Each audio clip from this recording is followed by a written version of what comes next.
আপনার নাম কি? শীতল পাপড়িয়া। আচ্ছা দাদা, আপনি এই ওষুধগুলো ব্যবহার করছেন? হ্যাঁ, ব্যবহার করলাম। আচ্ছা আচ্ছা, এটা কোন জায়গা? এটা মানে বর্ধমান জেলা জামবনি গ্রাম জাম। আচ্ছা আচ্ছা আচ্ছা, এই ওষুধগুলো ব্যবহার করছেন তো কেমন বুঝছেন ওষুধগুলো ব্যবহার করে? খুব ভালোই বুঝছি। এই তো নামলা করে সর্ষেটা লাগিয়েছিলাম, ভাবছিলাম হবে না বলে এই ওষুধগুলো ব্যবহার করলাম বলেই হয়েছে। আচ্ছা, তাহলে এই ওষুধগুলো কাজ আছে বলছেন? হ্যাঁ, কাজ হয়েছে। ভালো কাজ আছে। হ্যাঁ আচ্ছা, এই ওষুধগুলো অন্য চাষিগুলোকে দেওয়া যাবে? হ্যাঁ, দেওয়া যাবে। এই তো আমি দিয়েছি বলি তো ফসলগুলো হয়েছে।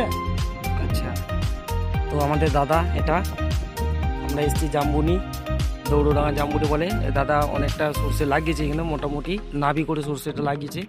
তো ভালো সর্ষে হয়েছে, দেখতে পাচ্ছি একটু ঘন পাড়া, একদম নাবি করে। বলছে হবে না করে দিয়েছে।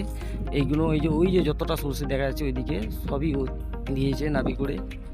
তো ভালো ফল পেয়েছে।